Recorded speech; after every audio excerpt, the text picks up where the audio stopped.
Hello दोस्तों, कैसे हैं आप? आपका अपने चैनल में स्वागत है। उम्मीद करते हैं आप लोग बहुत ही अच्छी तरह से होंगे। और आज नंबर सिस्टम में हम दोस्तों ये सीखेंगे कि शून्यों की संख्या कैसे ज्ञात की जाती है। तो आइए ज्ञात करते हैं। देखिए दोस्तों, शून्य तब कब मिलते हैं? शून्य तब मिलते हैं जब किसी संख्याओं में जैसे 1, 2, 3, 4, 5, 6, 7, 8, 9 और 10 है। मान लीजिए ये संख्याएँ दी गई हैं और इन संख्याओं में हमें शून्य निकालना है। तो यहाँ पर हमें शून्य कब मिलेगा? शून्य तब मिलेगा या तो देखिए दोस्तों 5 हो, ठीक है ना, 5, और आपको क्या होना चाहिए? सम संख्या को होना ज़रूरी है। दोस्तों जब सम संख्या मिलेगी दोस्तों तभी हमें शून्य मिलेगा।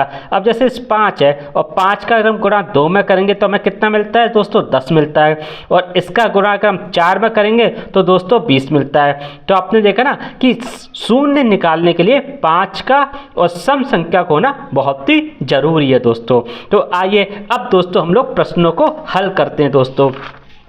तो देखिए दोस्तों, पहले नंबर का प्रश्न है और ये दोस्तों जो प्रश्न है वो आपका टाइप 1 का प्रश्न है दोस्तों। कौन सा प्रश्न है?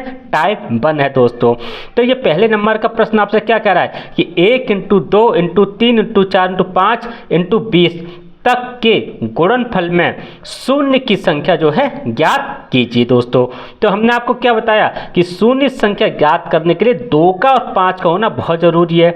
तो दोस्तों अब इसे ट्रिक क्या है इसे सॉल्व करने की?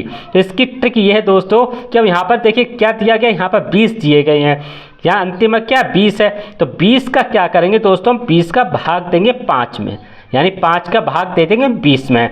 तो कितनी बार जाएगा? 5 चौक दोस्तों 5 चौक 20, यानी 4 बार गया।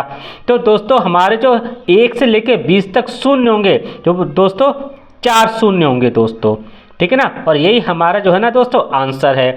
ऑप्शन में देखेंगे तो सी ऑप्शन में 4 है, तो सी ऑप्शन को टिक कर देंगे।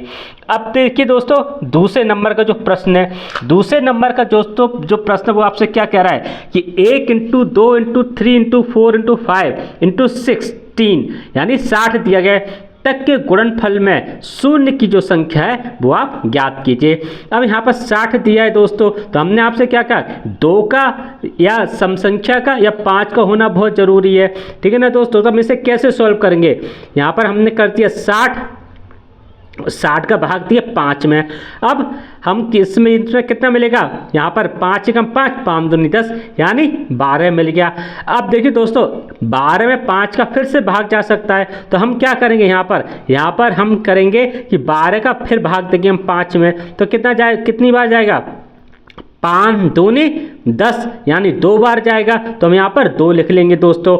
अब देखिए 5 का भाग 2 में तो जा नहीं सकता है, तो हमारे शून्य कितने हो जाएंगे? इन दोनों को हम लोग प्लस कर देंगे। तो 12 2 कितना हो गया दोस्तों? 14 हो गया। और 14 ही हमारे जो दोस्तों शून्य होंगे। ऑप्शन में देखेंगे तो सी ऑप्शन में 14 है, तो सी ऑप्शन को टिक कर देंगे दोस्तों। अगला प्रश्न जो 3 नंबर का जो प्रश्न वो आपसे क्या कह रहा है कि 1 से लेके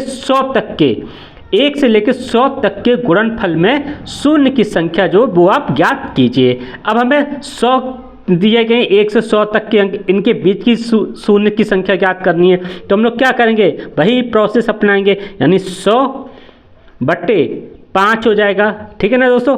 5 से ये काटेंगे तो कितनी बार जाएगा? ये जाएगा 5 दूनी 10 यानी 20 बार जाएगा। अब 5 का भाग अब 20 में भी चला जाएगा, तो हम फिर 20 का में 5 का भाग देंगे तो 20/5 हो जाएगा। 5 चौक 20 यानी कितनी बार गया? 4 बार गया दोस्तों।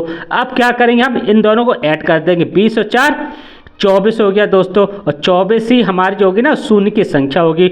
ऑप्शन में देखेंगे दोस्तों तो सी ऑप्शन में 24 है, तो सी ऑप्शन को टिक कर देंगे। अगला दोस्तों प्रश्न देखते जो 4 नंबर का दोस्तों प्रश्न है वो आपसे क्या कह रहा है?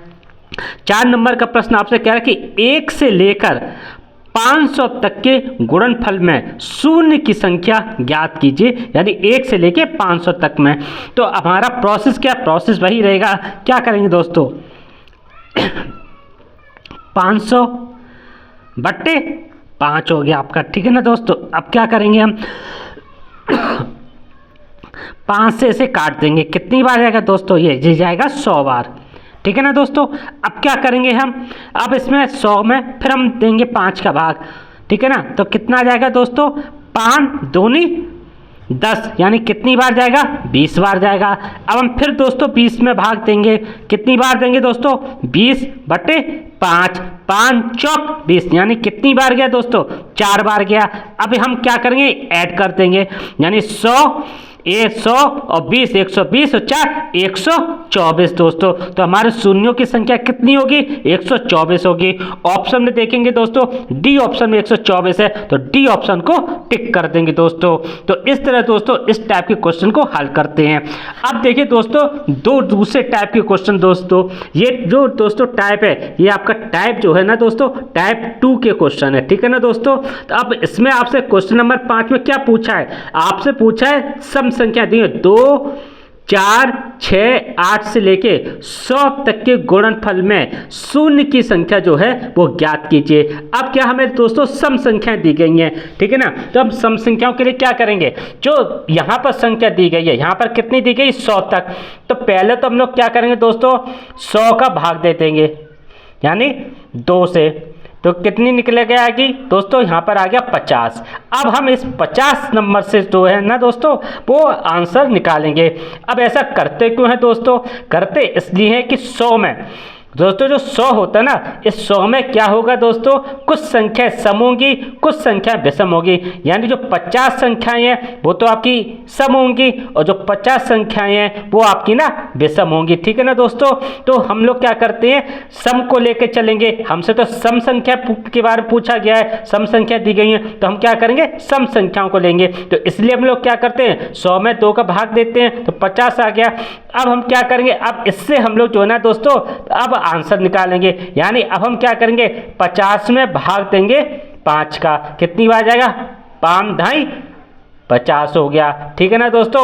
अब इस 10 में फिर हम भाग देंगे 5 का, यानी 10/5 हो गया। तो 5 दूनी 10, कितनी बार गया दोस्तों, 2 बार गया, ठीक है ना। अब हम क्या करेंगे, इन दोनों को प्लस कर देंगे, 10 और 2 12 हो गया दोस्तों। यही हमारे शून्यों की संख्या है। ऑप्शन में देखेंगे तो बी ऑप्शन में 12 है, तो बी ऑप्शन को टिक कर देंगे।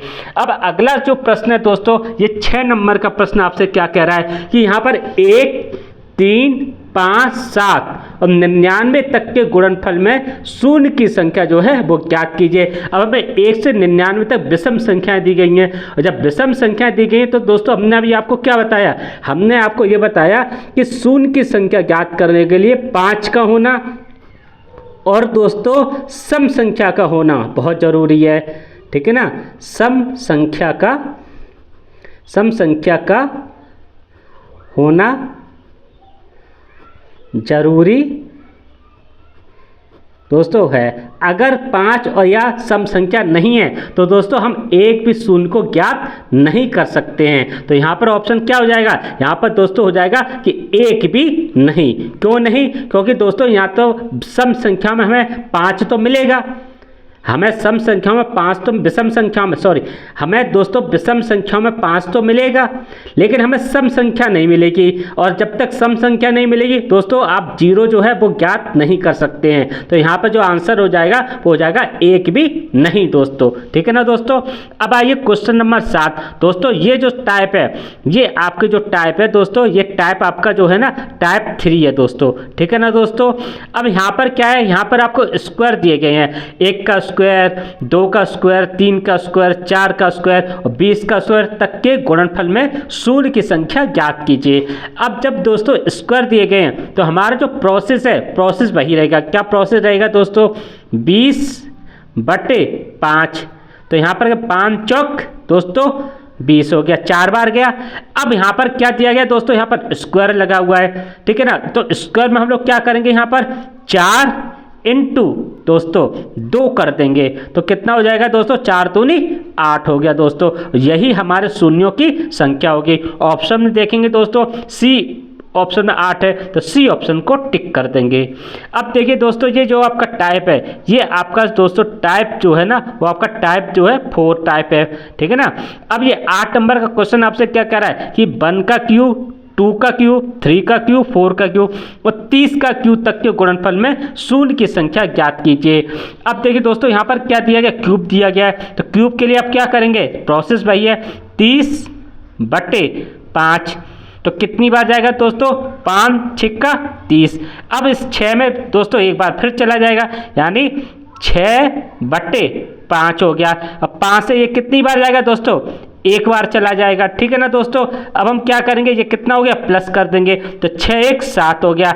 अब यहाँ पर दिया क्या है दोस्तों, यहाँ पर क्यूब दिया गया है, ठीक है ना दोस्तों। तो क्या करेंगे, इस 7 पे हम 3 का गुणा कर देंगे दोस्तों, कितना हो जाएगा, 7 3 21। और दोस्तों यही हमारे शून्यों की संख्या होगी। ऑप्शन में देखेंगे दोस्तों तो सी ऑप्शन में 21 है, तो सी ऑप्शन को टिक कर देंगे दोस्तों। तो दोस्तों इस तरह हम इस तरह के सवालों को हल करते हैं और शून्यों की संख्या को ज्ञात करते हैं। दोस्तों हमारा वीडियो आपको अच्छा लगे तो आप इस वीडियो को दोस्तों लाइक कर दीजिए। लाइक के साथ में दोस्तों आप अपने दोस्तों में शेयर कर दीजिए, और दोस्तों आप इस चैनल को सब्सक्राइब दोस्तों ज़रूर कर दीजिएगा, क्योंकि सब्सक्राइब करेंगे तो हमारा भी दोस्तों मनोबल बढ़ेगा। नमस्कार दोस्तों, धन्यवाद दोस्तों।